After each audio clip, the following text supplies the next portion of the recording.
Assalamualaikum warahmatullahi wabarakatuh. Kami dari kelompok 1 akan mempresentasikan bab 2 mengenai manusia dan tantangan hidup di dunia.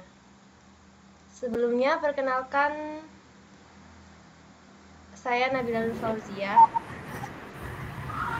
Saya Muhammad Ridho Alfarezi. Saya Najwa Afzansa Al-Innova. Saya Ragistan Andayu Brilian. Saya Vyodi Wardana.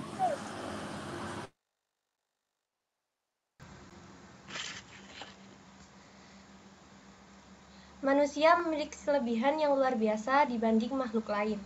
Namun, di sisi lain tidak sedikit manusia yang derajatnya seperti binatang, bahkan lebih rendah daripada binatang. Selanjutnya akan dijelaskan mengenai hakikat manusia, aspek-aspek yang mempengaruhi perilaku manusia, kedudukan dan tujuan penciptaan manusia, dan yang terakhir, ikhtiar merealisasikan tugas hidup manusia.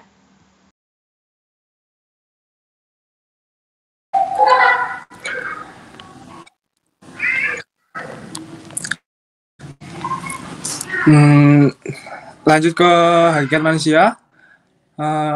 Pengertian hakikat manusia dalam Kamus Besar Bahasa Indonesia adalah manusia adalah makhluk yang berakal budi.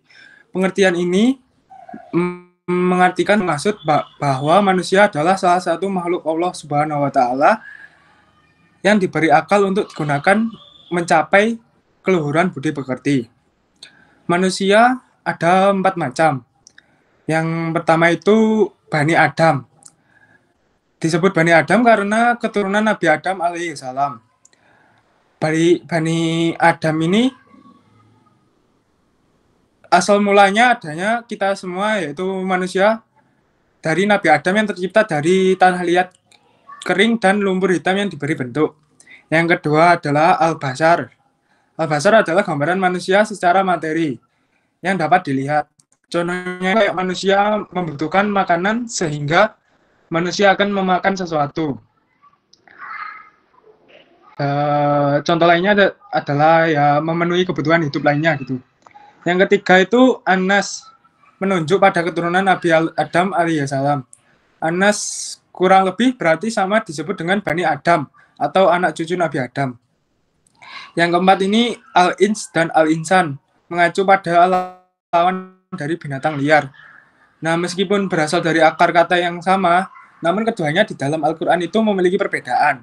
Al-Ins sendiri selalu dipertentangkan dengan Al-Jin, sedangkan Al-Insan mengandung pengertian makhluk mukallaf, pengemban amanah Allah Subhanahu wa taala dan khalifahnya di muka bumi. Dalam Al-Insan ini sendiri, manusia dilebihkan oleh Allah dibandingkan makhluk lainnya hingga menjadi khalifah di bumi. Manusia pertama diciptakan dari tanah, yaitu Nabi Adam. Lalu manusia berikutnya diciptakan dari setetes air hina, yaitu anak cucu keturunan dari Nabi Adam.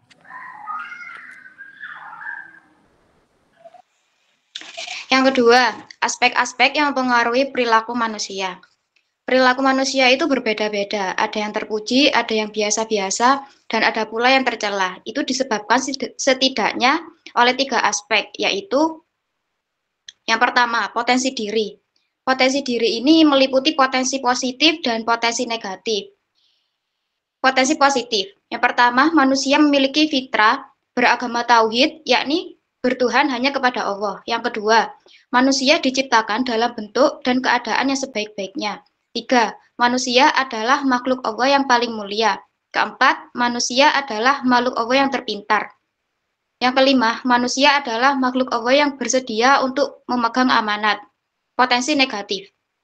Yang pertama, manusia adalah makhluk yang lemah. Terdapat pada Quran surat Al-Nisa ayat 28. Yang kedua, manusia adalah makhluk yang suka berkeluh kesah. Terdapat pada Quran surat Al-Ma'rij ayat 19. Ketiga, manusia adalah makhluk zolim dan ingkar. Terdapat pada Quran surat Ibrahim ayat 34. Yang keempat, manusia adalah makhluk yang suka membantah. Ini terdapat pada Quran surat Al-Kahfi ayat 54. Yang kelima, manusia adalah makhluk yang suka melewati batas. Terdapat pada Quran surat Al-Alaq ayat 6.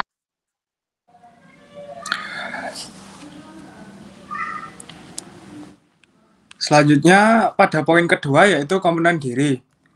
Nah, potensi positif atau negatif manusia terikat erat dengan 4 komponen yang dianugerahkan oleh Allah, yaitu fitrah, nafsu, qalb, dan akal.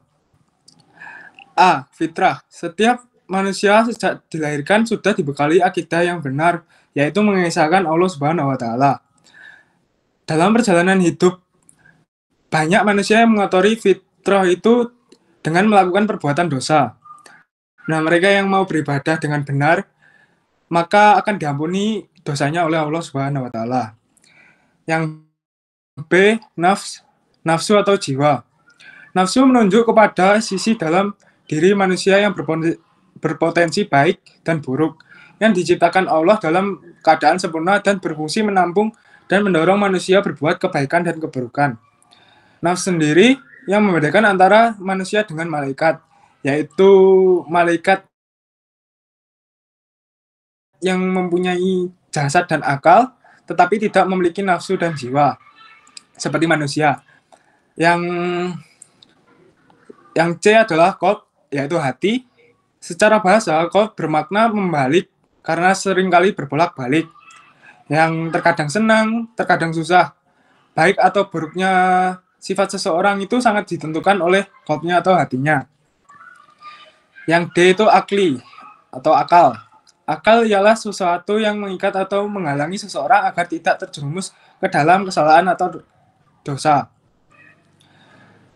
Aspek yang ketiga itu lingkungan.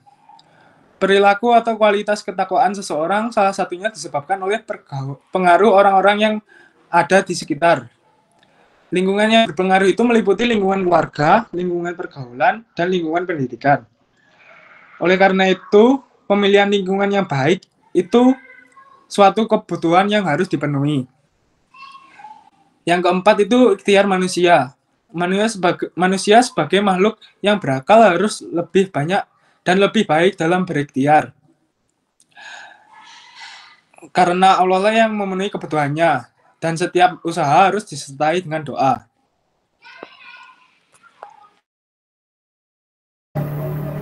Selanjutnya yaitu kedudukan dan tujuan penciptaan manusia.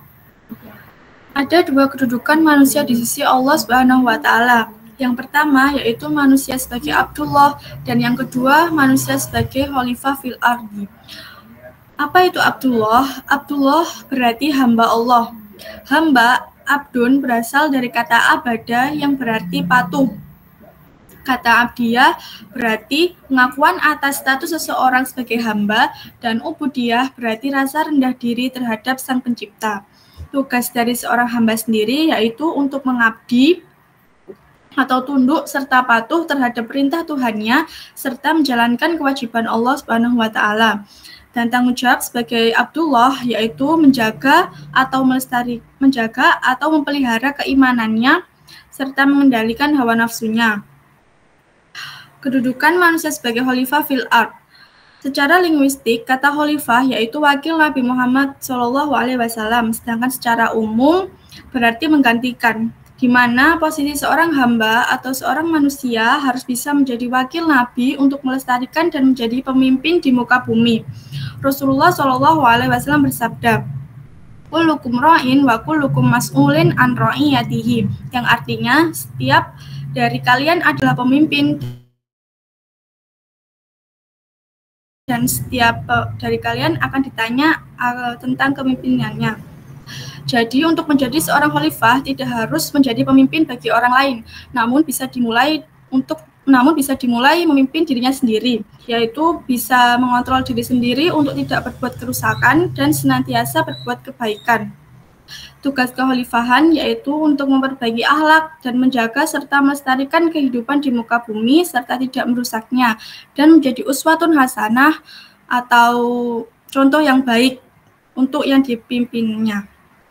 Kemudian yaitu tujuan penciptaan manusia. Tujuan penciptaan manusia telah tercantum dalam Al-Quran Surat Az-Zariyat ayat 56 dan Al-Quran Surat Al-Baqarah ayat 30. Dalam Surat Az-Zariyat yang berbunyi, "Wa ma khalaqtul jinna wal insa illa liya'budun." yang artinya, dan aku tidak menciptakan jin dan manusia, melainkan supaya mereka mengabdi kepadaku. Jadi di sini jelas bahwa tujuan Allah menciptakan manusia itu agar manusia beribadah kepada Allah, mengabdi kepada Allah, dan patuh terhadap perintah serta menjauhi larangannya. Kemudian yaitu dalam Quran Surat Al-Baqarah ayat 30 yang berbunyi wa idh qala rabbuka lil malaikati inni ja'ilun fil ardi khalifah qalu ataj'alu fiha may yufsidu fiha wa yasfiku dima wa nahnu nusabbihu bihamdika wa nuqaddisu lak qala inni a'lamu ma la ta'lamun.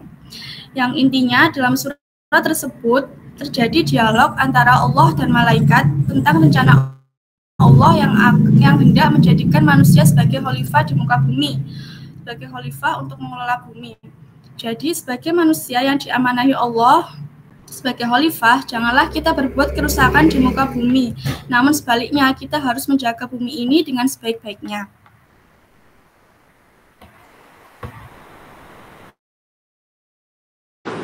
Selanjutnya yang keempat, ikhtiar merealisasikan tugas hidup manusia. Khalifah atau perintah untuk memamukar bumi merupakan amanat langsung dari Allah atas manusia. Hal itu dilakukan dalam konteks ibadah kepadanya. Sebagaimana firman Allah, dan aku tidak menciptakan jin dan manusia kecuali hanya untuk beribadah kepadanya. Manusia menjadi satu-satunya makhluk yang berani menerima amanat tersebut. Dalam mengemban amanat sebagai khalifah, manusia harus yang pertama, berilmu yang memadai.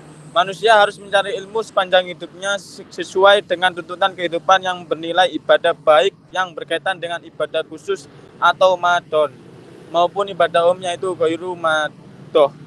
Yang kedua, mempraktikkan ilmunya untuk kemakmuran bersama sebagai khalifah. Ulama mengelompokkan manusia sebagai 4 golongan, yaitu A. Para ulama atau ilmuwan, memberikan pencerahan pada umat dengan ilmu yang dimiliki dengan berbagai kegiatan yang terjadi tuntutannya. Yang B. Para umara, melaksanakan tugas dan kewenangannya secara total dan adil dengan memperhatikan ilmunya para ulama. Yang C. Para ahniya atau hartawan, berupaya memberikan manfaat atas proyek-proyek ibadah yang menjadi tugas umara dengan bantuan modal yang mereka miliki. D. Kaum fukaro atau fakir miskin, berdoa untuk suksesnya tugas ketiga kelompok tersebut secara ikhlas. Selanjutnya dilanjutkan oleh Nabila. Yang ketiga, menjaga niat dalam memakmurkan bumi ini hanya karena Allah lillahi ta'ala, tidak karena ingin menjadi orang terpandang, tidak untuk mencari keuntungan duniawi, melainkan agar bisa menjadi manusia yang selalu mensucikan Allah, mengagungkannya, dengan tetap bersabar dalam menghadapi godaan-godaan yang mengoncang niatnya. Yang keempat, berdoa. Doa adalah senjata bagi orang-orang beriman. Doa adalah permohonan seorang hamba kepada Allah. Semakin banyak berdoa, maka Allah semakin banyak memberi rahmat orang tersebut. 5. Menjaga hati. Hati harus dijaga agar tetap bersih dari sifat-sifat tercela dan harus dihiasi dengan sifat-sifat terpuji, dan selanjutnya diarahkan untuk selalu menatap kebaikan. Hati yang demikian akan mudah melakukan tawakal yang benar sebagai kesempurnaan ikhtiar manusia dalam rangka menunaikan tugasnya sebagai khalifah Allah untuk memakmurkan bumi. Menurut Al-Khawas, obat hati itu ada 5, yaitu membaca Al-Quran dengan menghayati maknanya, mengosongkan perut atau berpuasa, melakukan sholat malam, berzikir di keheningan malam, dan bergaul dengan orang-orang soleh.